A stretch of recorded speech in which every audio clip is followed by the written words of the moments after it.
আমাদের এই জেলার নেতৃত্বরা উপস্থিত আছে। এই মাঠে আমাদের এই জেলার এই রাজ্যের ডিওয়াইএফআই এসএফআই এর অনেক প্রাক্তন নেতৃত্বরা উপস্থিত আছেন আমাদের এই বাঁকুড়ার লাল মাটির লড়াকু সৈনিকরা, যারা 2011-এর আগের থেকে তৃণমূলের দৌরাত্মে, তৃণমূলের আক্রমণ, তৃণমূলের সন্ত্রাসে কখনো নিজের ছেলের মুখ দেখতে পারেনি, কখনো নিজের বইয়ের মুখ দেখতে পারেনি, কখনো নিজের বাবা মা মারা গেছে তো মুখাগ্নিটুকু পড়তে পারেনি। আবার এই বাঁকুড়াতেই আছে আমাদের কমরেড ডিওয়াইএফআই এর কমরেড, ডিওয়াইএফআই করে বলে সবার জন্য কাজ ও শিক্ষার দাবিতে লড়াই করে বলে रमजान का महीना में रोजा रखते हुए दोपहर को रोजा छोड़ने से पहले तृणमूल का जो कैडर था, तृणमूल का जो नेता था, उनका मुंह पर पेशाब कर दिया था। लेकिन आज भी दल बदलू और पलटी बाज के तरह झंडा नहीं बदले हैं। आज भी लाल और हम लोगों का डीवाईएफआई झंडा पकड़ते हुए आज भी ভারতের গণতান্ত্রিক যুব ফেডারেশনের নেতৃত্বে সবার হাতে কাজ, সবার পেটে ভাতের দাবিতে লড়ছে। দিদিমণি বলছেন যে দূরবীন দিয়ে নাকি আমাদেরকে খুঁজে পাওয়া যায় না। নারদা সারদার চুরির পয়সায় চোর বাজার থেকে 2 নম্বরই দূরবীন কিনলে ওই রকমই হয়। খালি চোখে নবান্ন থেকে দেখুন, গোটা পশ্চিমবঙ্গ জুড়ে জলপাইগুড়ি থেকে বাঁকুড়া আর জলপাইগুড়ি থেকে বাঁকুড়া পর্যন্ত আসতে গিয়ে যতগুলো ট্রেন স্টেশন আর বাসের বাস স্ট্যান্ড আছে, লাল ঝান্ডা সাদা ঝান্ডা একসাথে বলছে, বুক চিতিয়ে বলছে কোন দলবাজ, কোন পাল্টিবাজদের জায়গা পশ্চিমবঙ্গের মাটি হবে না। এই পশ্চিমবঙ্গ খেটে খাওয়া সাধারণ মানুষের মাটি, যেখানে কাজের দাবিতে লড়াই হবে। আজ আমরা এই সমাবেশ থেকে দিল্লির সিংহ মার্ডারে যে কৃষক নেতারা লড়াই করছেন, ওখানেও একজন ডিওয়াইএফআই এর প্রাক্তন সর্বভারতীয় নেতৃত্ব, ডিওয়াইএফআই এর প্রতিষ্ঠাতা সম্পাদক কমরেড হান্নান মোল্লা কৃষক সংগঠনের নেতা আন্দোলনের ঝান্ডাটা ধরে আজ भी वहां पर বুক চিতিয়ে বলছেন যে जब तक मुर्गी अंडा नहीं देती है आंदोलन সেখান থেকে ফিরে আসবে না। লড়াই চলবে লড়াই। आज ये झूठा बात, आज ये गलत बात है कि भारतवर्ष में सिर्फ 1400 शेर बचा हुआ है। ভারতবর্ষে মাত্র 1400টা বাঘ নাকি বেঁচে আছে। अरे जरा सिंगू बॉर्डर पर देखिए 10 लाख शेर आज भारत को बचाने के लिए मोदी कॉर्पोरेट के दलाल के खिलाफ आज वहां पर लड़ रहे हैं। आज के তাদেরকে সম্মতি জানিয়ে আমরা আমাদের এই সমাবেশ থেকে বলতে চাইছি, যেটা আমাদের ডিওয়াইএফআই সম্মেলন, এই সম্মেলনে কেউ অনুপ্রেরণায় ছিল, অনুগামীতে চলে এসেছে, বলেছে যে মেদিনীপুরের তোলাবাজ, দুর্নীতিবাজ, ঘুষ খাওয়া শুভেন্দু বাবুর বিরুদ্ধে লড়তে গেলে বিজেপির নতুন করে অন্যায়ের বিরুদ্ধে লড়াই করার জন্য বিজেপির শুভেন্দু বাবুকে নেতা বানিয়ে নেন। এটা ওই সম্মেলন নয়। ডিওয়াইএফআই লাগাতার গোটা বাঁকুড়া জেলা জুড়ে কাজ করেছে, লাগাতার শুধুমাত্র এই মঞ্চে শুভেন্দু দা, ধনঞ্জয় দা, প্রদীপ দা এখানে বসে আছে তা নয়।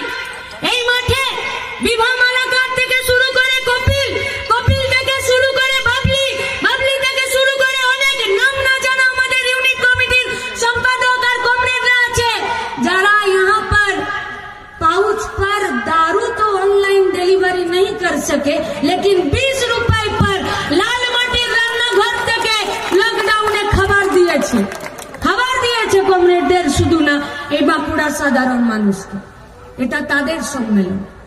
এই সম্মেলনে নতুন করে ডিওয়াইএফআই সবার হাতে কাজ, সবার পেটে ভাত, সবার জন্য শিক্ষার জন্য আর এই পশ্চিমবঙ্গে কর্মসংস্থানের দাবিতে লড়াই করবে। তার জন্য আগামী দিনের রূপরেখা ঠিক হবে। তাই আমরা সমাবেশ করছি, কোনো গোপন কথা নয় যে আমি 75 পেলাম না, কালীবাড়িতে 25 দিলাম না, কালীবাড়ি 75 নিল, আমি 25 পেলাম, তার জন্য আমি দিদিমণির হাত ধরে ছেড়ে দিয়ে এখন দাদার হাত ধরে নিয়েছি। না, তার কাজ নয়, সেই কাজ চলছে না। यहाँ भारतवर्ष में एक तरफ किसानों का लड़ाई चल रहा है और उस किसानों का लड़ाई को खत्म करने के लिए आज मीडिया जोरों शोरों से जिम्मेदारी अपने कंधे पर लिया है, जोरों शोरों से। अरे वो तो माई का लाल है कि एक साथ 3 दुश्मनों के साथ लड़ रहा है। एक भारत का सरकार जो भारत का दुश्मन बना हुआ आज बैठा है, दूसरा जो कॉर्पोरेट है, जो कॉर्पोरेट ये किसान का जो कानून है এই আইনটা আসার আগে তাদের জন্য গোডাউন তৈরি করে রেখেছে, আর তৃতীয়ত মিডিয়া মিডিয়া মিডিয়া এই মিডিয়া তার বিরুদ্ধে লড়ছে। এই মিডিয়াতে খবর আপনি দেখতে পাবেন যে কৃষকরা কি লড়াই করছে। এই মিডিয়াতে খবর আসছে যে জলপাইগুড়িতে যখন ডিওএফআই ডিএম অফিসার অভিযান করছে, কিসের জন্য না ধূপগুড়ি কলেজের মেয়েগুলো, ধূপগুড়ির গার্লস কলেজের মেয়েগুলো আজ থেকে লড়াই শুরু করেছে। আজ থেকে কেন বলছে, প্রথমে তো ভর্তি করার জন্য যে তোলাবাজি করছো সেই তোলাবাজি বন্ধ করো।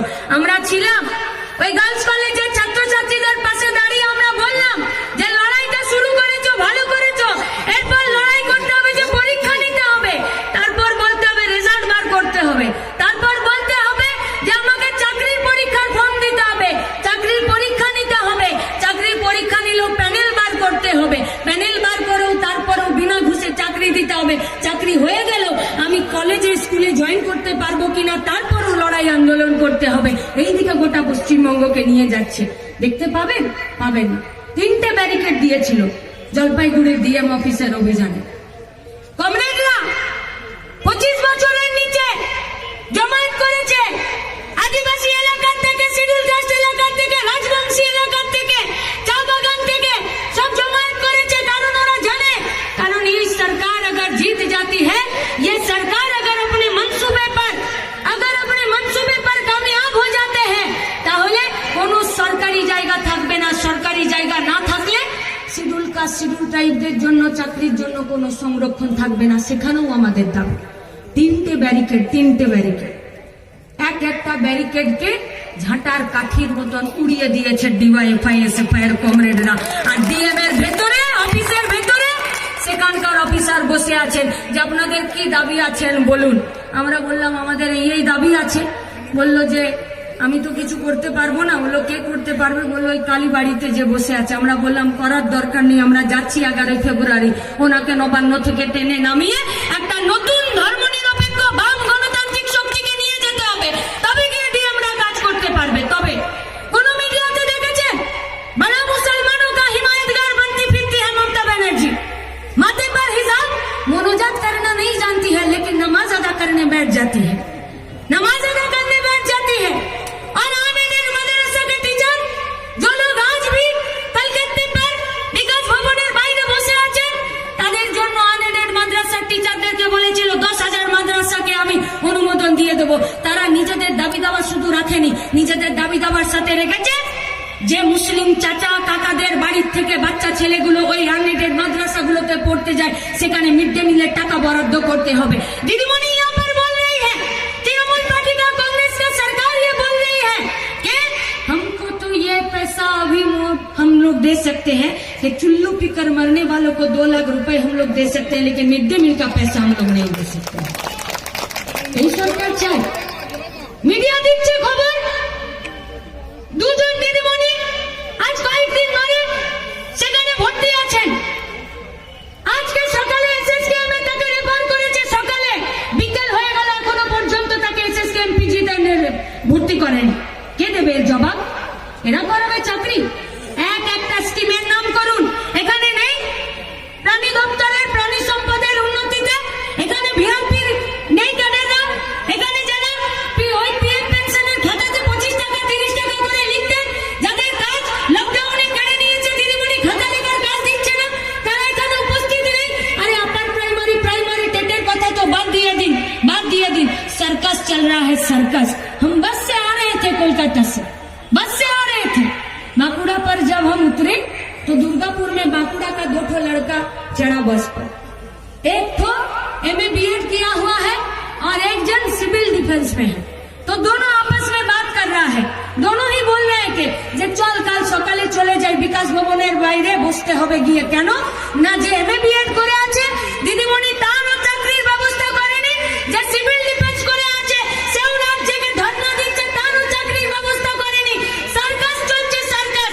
সিভিল ডিফেন্স মানে এখানকার আমাদের পুলিশ হোক, প্রতিরক্ষা হোক, সেই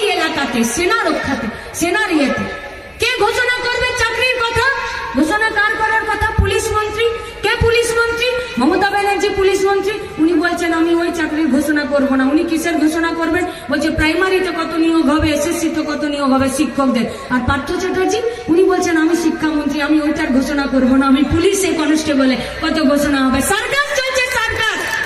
এই শীতের সময় এবছর করোনাতে সার্কাস পার্টিরা আসতে পারেনি। এখন পার্থ চ্যাটার্জি আর মমতা ব্যানার্জি এসছেন, সার্কাস দেখাচ্ছেন, একবার এই দিক থেকে বল, একবার ওই দিক থেকে বল। এই সার্কাসের বিরুদ্ধে আমাদেরকে লড়তে হবে। এরা চাকরি দেবে একটার পর একটা প্রস্তাবিত কারখানার জমিতে। এই মোহাম্মদ সালিমরা, এখানে আমাদের সুজিতদারা আছেন, এমএলএরা, যারা এখান থেকে লড়াই করেছিলেন, বলেছিলেন পশ্চিমবঙ্গের বেকার ছেলেদের চাকরির জন্য পশ্চিমবঙ্গের চাকরির ব্যবস্থা করতে হবে। কারখানাগুলো তৈরি হলে শুধুমাত্র কারখানাতে সরাসরি চাকরি হতো না, বাঁকুড়া থেকে যে ছেলেগুলো পরিযায়ী শ্রমিক হিসাবে লকডাউনে বাইরের রাজ্য থেকে হেঁটে হেঁটে ফিরে এসেছিল, চাষের সময় বর্ষার সময় চাষটা তুলে দিয়েছে, এখন আবার তারা 6,000 10,000 টাকা আবার ভাড়া দিয়ে আবার ভিন রাজ্যে চলে গেছে চাকরি করতে। যদি পুরুলিয়া, বাঁকুড়া, পূর্ব বর্ধমান, পশ্চিম বর্ধমান, মেদিনীপুর, পূর্ব মেদিনীপুরে এই গোটা এলাকা জুড়ে যদি একটার পর একটা কারখানা, যা বামেদের সময় প্রস্তাবিত কারখানা ছিল, সেই কারখানাগুলো যদি হতো, তাহলে পরিযায়ী শ্রমিক হিসাবে আমার পাড়ার ছেলেগুলোকে আজকে ভিন রাজ্যে চলে যেতে হতো না। কে নেবে এর দায়? কে নেবে এর দায়? এর দায় নেবে पश्चिमबंग सरकार ना। लेकिन किसी किसी को बहुत मजा आ रहा है, किसी किसी को बहुत मजा आ रहा है।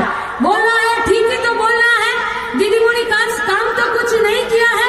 अभी दीदी मोनी को थोड़ा सा टाइट देने के लिए, अभी दीदी मोनी को थोड़ा सा टाइट देने के लिए এবারে একটু বিজেপির হাতটা শক্ত করে ধরতে হবে। কোন বিজেপি? যে বিজেপিতে এখন শুভেন্দু বাবু নেতা হয়েছেন, আর বিজেপির মন্ত্রী, বিজেপির নেতা, বিজেপির মঞ্চ থেকে এখন বলছেন যে তৃণমূলের সব কটা চোর। একজন কানে কানে এসে শুভেন্দু বাবুকে বললেন যে দাদা বাবা এখনো তৃণমূলে আছে, এখনই বলবেন না তৃণমূলের সবাই চোর, এখনই বলবেন না। এই একটা চোর আরেকটা চোরের দলে গিয়ে এরা চেঞ্জ করবে কথা? কোন বিজেপি চাকরি দেবে? যে রেল বিক্রি করেছে, পশ্চিমবঙ্গে আলাদা করে রেল তৈরি করবে। যে বিজেপি বিএসএনএলটাকে তুলে দিতে চাইছে, সেই বিজেপি নতুন করে পশ্চিমবঙ্গে বিএসএনএল তৈরি করবে। যে বিজেপি গোটা ভারতবর্ষ জুড়ে কয়লা খনি হোক, পেট্রোল খনিগুলো হোক, যে খনিগুলোকে তুলে দিল, যে খনিগুলোকে বিক্রি করে দিচ্ছে, রিলায়েন্স, আম্বানি, আদানিদের কাছে বিক্রি করে দিচ্ছে, তারা নতুন করে পশ্চিমবঙ্গে খনি খুলবে, তারা চাকরি দেবে। अरे बात छोड़ दीजिए, थोड़ा सा अपने साइड पर नजर घुमाते हुए देखिए ना। क्या আছে ত্রিপুরাতে? বিজেপির মুখ্যমন্ত্রী বিপ্লব দেব 10,323 বলেছিল শিক্ষক শিক্ষিকাদের চাকরির ব্যবস্থা, পার্মানেন্টের ব্যবস্থা, তাদের যে দাবি দেওয়া আছে সরকারি এলে করব। দিদিমণির নাম ছিল রিম্পা, বাচ্চা মেয়েটাকেও বিষ খাইয়েছে, নিজেও বিষ খেয়ে সুইসাইড করেছে। ত্রিপুরাতে বেকার ছেলে চাকরি পায়নি, সুইসাইড করেছে, চিতাতে পোড়ানো হচ্ছে। তার স্ত্রী বলছে আমাকেও ওই চিতাতে একসঙ্গে পুড়িয়ে মেরে দাও, কারণ ও সংসার টানতে পারেনি, আমিও পারবো না। अजय सिंह बिष्ट, उत्तर प्रदेश, भगवा पहनकर खुद को जोगी बोलते हैं और सबसे बड़ा भोगी है, और सबसे बड़ा नारी के ऊपर अत्याचार का सबसे बड़ा जो पैमाने पर हो, पहला पैदान पर हो, उसका राज्य का नाम है उत्तर प्रदेश। आज पर्यंत যোগী আদিত্যনাথ, अजय सिंह बिष्टेर नेतृत्वे সেখানে বিজেপি সরকার চলছে, কিন্তু সেখানে সরকারি চাকরি পরীক্ষা হচ্ছে না। নীতিশ কুমার বিহার, চাকরি তো ছেড়ে দিন, 10 বছর পার হয়ে যায়, ছেলেগুলো কলেজ থেকে গ্রাজুয়েশনের সার্টিফিকেটও পায়নি। মধ্যপ্রদেশ, শিবরাজ সিং চৌহান, বিজেপি সরকার চলেছে, চাকরি নেই। রাজস্থানে বসুন্ধরা রাজে সিন্ধিয়া যতদিন ছিল চাকরি পরীক্ষা হয়নি, চাকরি পরীক্ষা কোথাও হচ্ছে না। আরে তুমি গোটা রাজ্যগুলোতে যতগুলোতে বিজেপিতে তুমি নিজের নেতৃত্বে চালাতে চাইছো, একটা রাজ্যে তুমি চাকরি দিতে পারোনি। আর তৃণমূলের সব কটা চোর ভুয়ো মাল গিয়ে আজকে বিজেপিতে গিয়ে বলছে যে নতুন করে পশ্চিমবঙ্গের চাকরি করব, নতুন করে চাকরি করব। এই ভাওতাই আর আমাদেরকে ভুললে চলবে না, চলবে না ভুললে। তাই আজকে বাঁকুড়ার সাধারণ মানুষ, আমাদের ছাত্র যুব কমরেডরা, আমাদের ডিওয়াইএফআই লড়াকু সৈনিকরা, যারা রাত জেগে চেন ফ্ল্যাগ টাঙিয়েছেন, যারা রাত জেগে গোটা বাঁকুড়া শহর থেকে এখানে পর্যন্ত ঝান্ডা টাঙিয়েছেন, ডান্ডাতে ঝান্ডা ভরেছেন, আর ঝান্ডাটাকে সুতো দিয়ে শক্ত করে বেঁধেছেন, তাদের কাছে আমাদের আবেদন, তাদের কাছে আমাদের দাবি, যদি নিজের হাতে কাজ সম্মানের সাথে বেঁচে থাকতে হয়, তাহলে দিদির অনুপ্রেরণাও কাজে লাগবে না, দাদার অনুগামিতাতে অনুদানও কাজে লাগবে না, নিজের মান সম্মান মেধাতে কাজ করতে হবে। छोड़ दीजिए मोदी को, वो तो दाढ़ी बनाते हुए खुद को रविंद्रनाथ समझते हैं। हम लोग बोलना चाहते हैं कि बकरी का भी दाढ़ी होता है, ছাগলেরও দাড়ি হয়, ছাগলেরও দাড়ি হয়। আর দিদিমণি বলছেন যে বামেরা সব নষ্ট করে দিয়েছে, আমি সব এখানে পশ্চিমবঙ্গে নতুন করে তৈরি করব, আবার কারখানা হবে। বলছে 2011-তে একবার নাড়া বেলতলায় গেছিলে, 2016-তে আবার নাড়াই বেলতলায় যাও। দিদিমণি বলছেন 2021-এর দরকার হলে আমাকে দুগালে ঠাস ঠাস করে চড় মেরে নিন, কিন্তু আরো একবার বেলতলায় যান। আমরা আজকে বাঁকুড়ার এই সভা থেকে গোটা বাঁকুড়া জেলার আমাদের ছাত্র যুবদের কাছে, সাধারণ মানুষের কাছে, আমাদের গার্জেনদের কাছে বলতে চাই, শখ সে যাইয়ে নেড়া বেলতলায়, কিন্তু বেল পরে যদি মাথায় 14টা স্টিচ পড়ে না, দিদিমণির স্বাস্থ্যসাথীতে কোনো হসপিটালে ট্রিটমেন্ট পাবেন না। তো স্বাস্থ্যসাথী দিয়ে পয়সা নিয়ে নেই, পয়সা উঠায় হবে না। তাই আমাদের দাবি কাজ পেতে গেলে এক জায়গায় একসঙ্গে আসতে হবে, এক জায়গায়। হ্যাঁ, এই পশ্চিমবঙ্গে এই বাম ধর্মনিরপেক্ষ যারা আছে, এই বামেদের সরকার বলেছে ব্রিগেডে যে এই পশ্চিমবঙ্গ যা ছিল সেই জায়গা থেকে এক কদম করে এগিয়েছে এক কদম করে।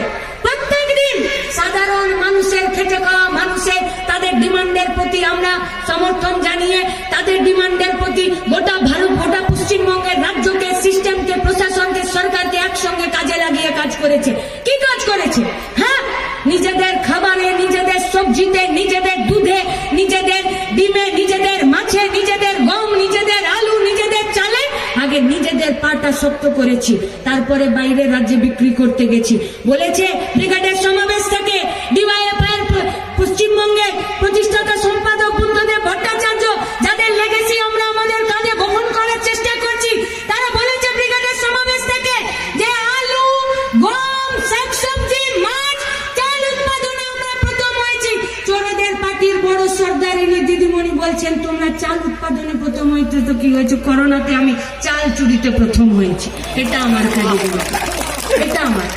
চোরেদের বিরুদ্ধে, দাঙ্গাবাজদের বিরুদ্ধে, ন্যাক অংশের মিডিয়ার বিরুদ্ধে, কর্পোরেটদের বিরুদ্ধে, কর্পোরেটদের দালাল এই সরকারের বিরুদ্ধে আমাদের হাতে কাজ। আর পেটের দাবিতে, স্বচ্ছতার সাথে নিয়োগের দাবিতে নবান্ন অভিযান 11ই ফেব্রুয়ারি হবে বলেছে। কোনো কাকুতি মিনতি হবে না, কোনো কাকুতি মিনতির হবে না। सीधा सा सवाल है, কাজ দেব বলেছিলেন, কাজ দিতে পারোনি, চুরি করেছো, কান ধরে উঠবোস করা অভ্যাস করতে শুরু করেছো, এবার নবান্ন 14 তলা থেকে চলে আসতে হবে, বিজেপিকে আটকাতে হবে, তৃণমূলকে উৎখাত করতে হবে। আর তার জন্য এই গোটা সমাবেশের মাঠ থেকে, ডিওয়াইএফআই বাঁকুড়া জেলার সম্মেলনের প্রকাশ্য সমাবেশ থেকে আপনাদের কাছে আমাদের একটাই আবেদন, হাতে কাজ, পেটে ভাতের দাবিতে, পশ্চিমবঙ্গের শিল্পায়নের দাবিতে, পশ্চিমবঙ্গের শিল্প তৈরি করে আমাদের হাতে কাজের দাবিতে দেখা হবে 11ই ফেব্রুয়ারি বেলা 11টায় কলেজ স্ট্রিটের সামনে। হয় সরকার अपने मंसूबे पर कामयाब होगा, নইলে এই পশ্চিমবঙ্গের ছাত্র যুবরা যাদের ঘর ফেরার তাড়া নেই, যাদের দল বদলের তাড়া নেই, কিন্তু দিন বদলের স্বপ্নটাকে নিয়ে নবান্ন অভিযানে দেখা হবে 11ই ফেব্রুয়ারি। ইনকালাব জিন্দাবাদ, ইনকালাব।